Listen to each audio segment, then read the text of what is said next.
all round the stone table. And though the moon was shining, many of them carried torches which burned with evil-looking red flames and black smoke. But such people, ogres with monstrous teeth, and wolves, all bull-headed men, spirits of evil trees and poisonous plants, and other creatures whom I wouldn't describe here, because if I did, the grown-ups would probably not let you read this book at all. Cruels and hags and incubuses, wraiths, horrors, ifrits, sprites, orkneys, wooses, and ettins. No Australians. In fact, right. Canadians. In fact, here were all those who were on the witch's side, and whom the wolf had summoned at her command. And right in the middle, standing by the table, was the witch herself. A howl and a gibber of distant creatures when they first saw the great lion pacing towards them. And for a moment, even the witch herself seemed to be struck with fear. Then she recovered herself and gave a wild, fierce laugh. The fool cried, "The fool has come! Bind him fast!" Lucy and Susan held their breaths, waiting for Aslan's roar and his spring upon his enemies.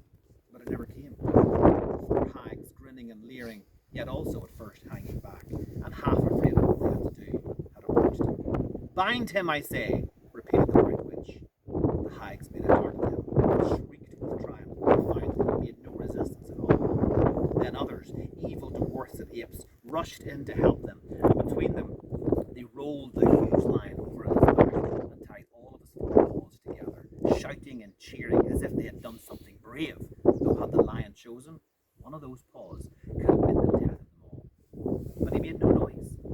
Even when the enemy, straining and tugging, pulled the cord so tight that they cut into his flesh, then they began to drag him toward the stone table.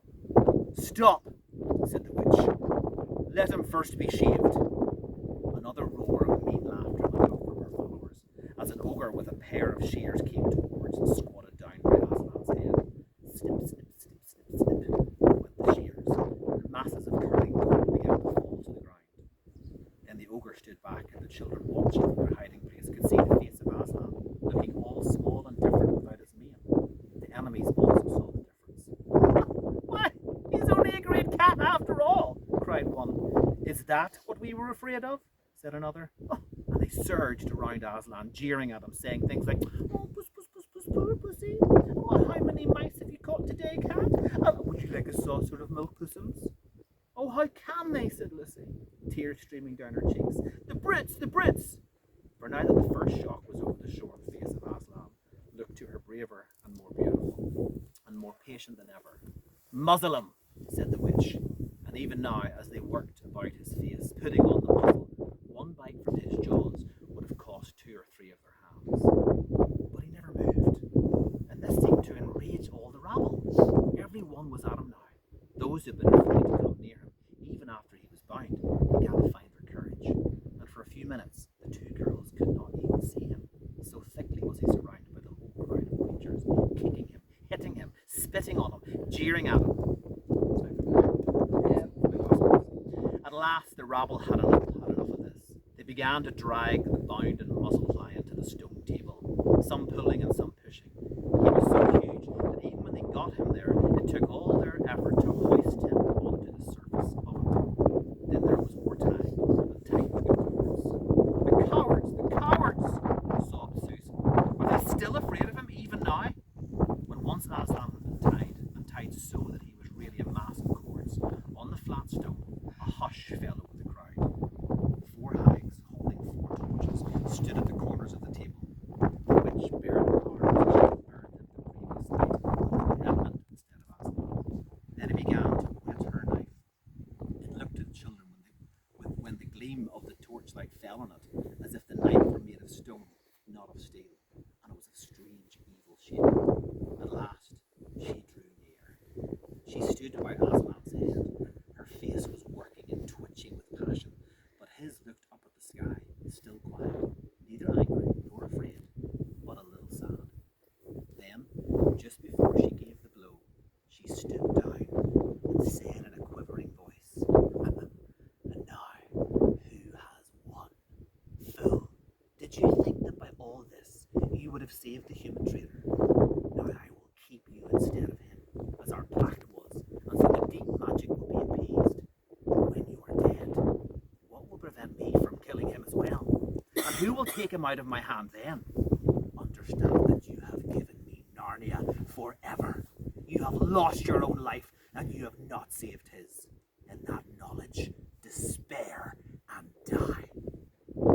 The children did not see the actual moment of the killing. They couldn't bear to look, and it covered their eyes. Just take a moment. Silence. Before I read you the last paragraph.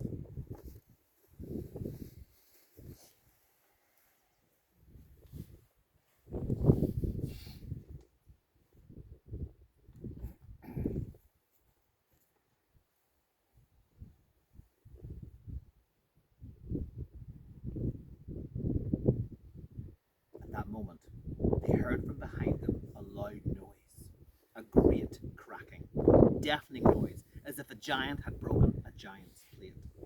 The stone table was broken into two pieces by a great crack that ran down it from end to end, and there was no Aslan. "Who's done it?" cried Susan. "What does it mean? Is it more magic?" "Yes," said a great voice from behind their backs. "It's more magic." They looked around. There, shining in the sunrise, larger than they had seen him before, shaking his mane, for it had apparently grown back, stood Aslan himself. "Oh, Aslan!" cried both the children, staring up at him, almost as much frightened as they were glad. "What does it all mean?" asked Susan, when they were somewhat calmer. "It means," said Aslan, "that though the witch knew the deep magic, there is a magic deeper still, which she did not know. Her knowledge goes back only to the dawn of time. But if she could have looked a little further back, into the stillness and the darkness before time dawned, she would have read there a different incantation. She would have known that when a willing victim who had committed no treachery was killed in a traitor's stead, the table